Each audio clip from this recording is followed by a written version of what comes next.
Right, now we're going to give the RM21 some tough work to do. So I've plotted out this area elsewhere in the garden where the grass is really quite long and rough. So let's see how it's getting on. So at the moment we're cutting at 4 kilometers an hour at around 10 centimeters. So when he comes back round again next time, we'll speed it up a bit, see how he gets on, and then we'll start lowering it, see how we get on with that. At the moment he's managing it perfectly well. So I've speeded him up to 5 kilometers an hour now. Still mulching the long grass really well.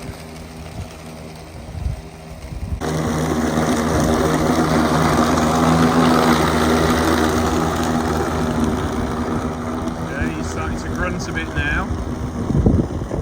But actually, I'm still set, where he goes, still set on Eco.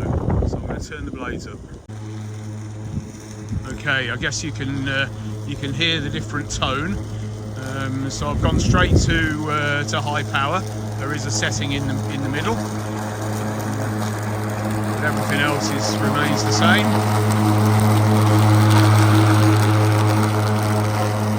Frankly, I still think I'm going too fast. But actually, there's no clogging on the deck. It seems to be working fine. So I think I'm going to leave it like that.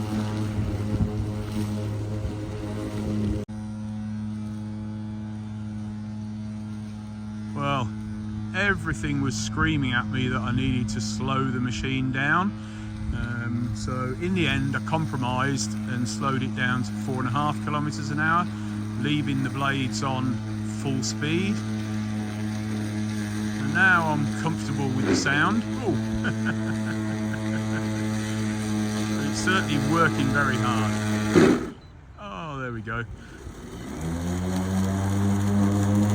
Just like a good old mulcher, it blocked itself up. Instead of burning a belt out like you would do with a belt drive machine, it just stopped the blades. Everything dropped out the deck, and it fired up again. Pretty impressed with that.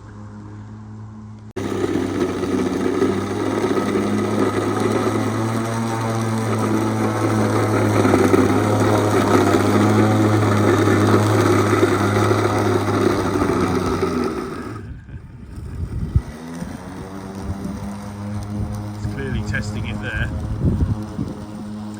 Well, I'm impressed with what it's doing. You'll be screaming that it's missing a stripe. Every time it goes up and down, it's missing about, I don't know, 30 or 40 centimeters. Now this is because I haven't got smart U-turn turned on. So to make sure it doesn't leave, it always cuts the grass nice and neatly and catches all of it.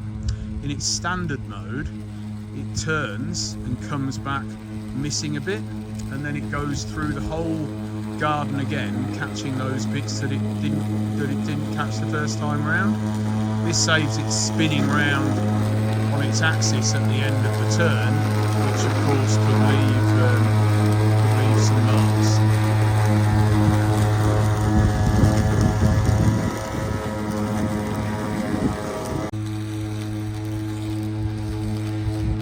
Now he's finished the first pass, and he's coming down each of those mohicans of uncut grass.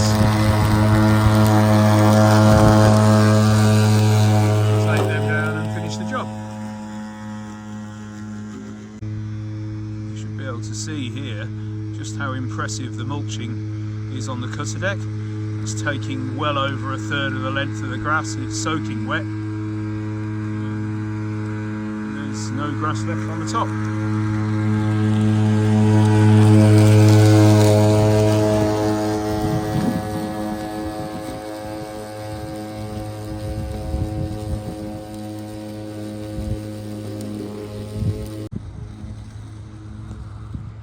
You're beginning to see that he's nearly finished now. I think this is about 900 square meters, this area. and it's way too soft and wet for me to get even quite a lightweight ride on it. I tried because I wanted to extend the other robots to carry on mowing this area. It took hardly any time for me to create the plan.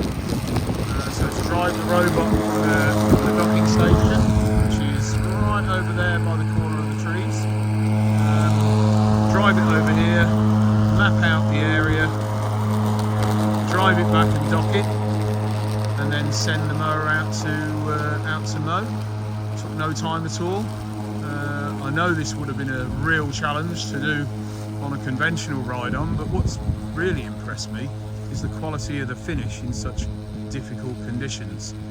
It is very, very impressive, and I quite like the way that the robot recovers when the cutter deck gets full, and it deposits it, stops the deck, deposits it on the ground, and then restarts and carries on.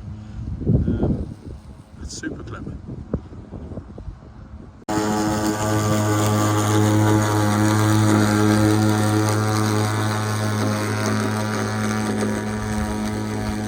on the last run down here, the deck overloaded, and it stopped, and this time it triggered a fault error notification that came to my phone,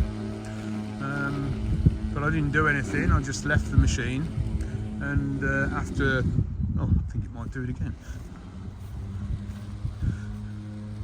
Yeah, after a few seconds, the machine moved, lifted the cutter deck up to a higher cut, spanned the blades again, and then gradually lowered it back down to the right level. It's very impressive. See if it might do it again.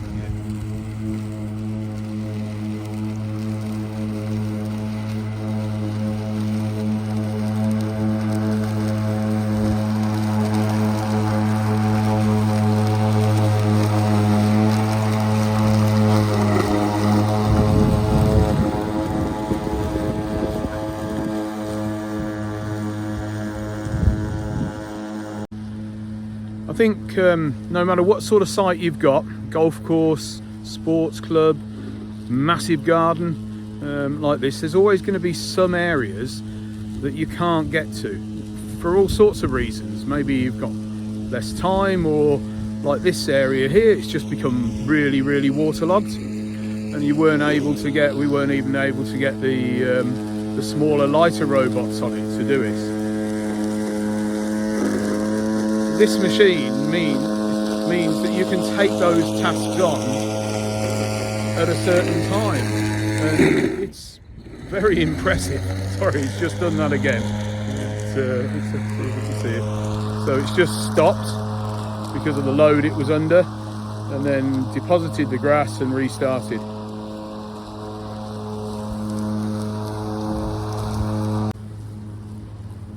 The other feature that's standard on this machine is it doesn't have to operate autonomously.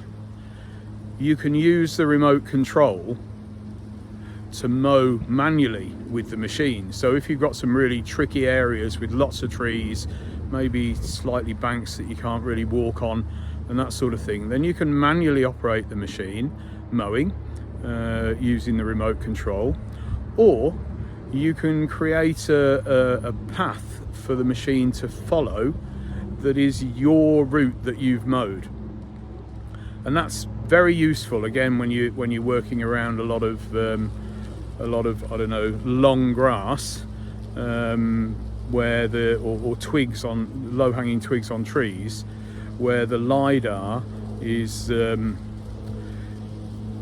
being alerted and it's stopping the machine. So you can create a manual path for the robot to follow, and in that situation you could, if it was safe, turn off the LiDAR.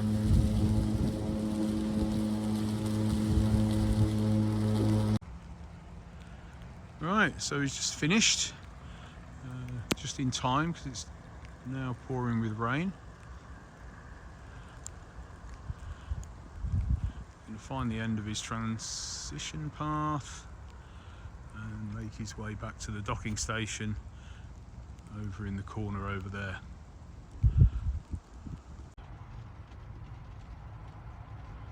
Okay, so here you can see the data from the job he's just done. It was 845 square meters. He used 22% of his power and it took 46 minutes to do.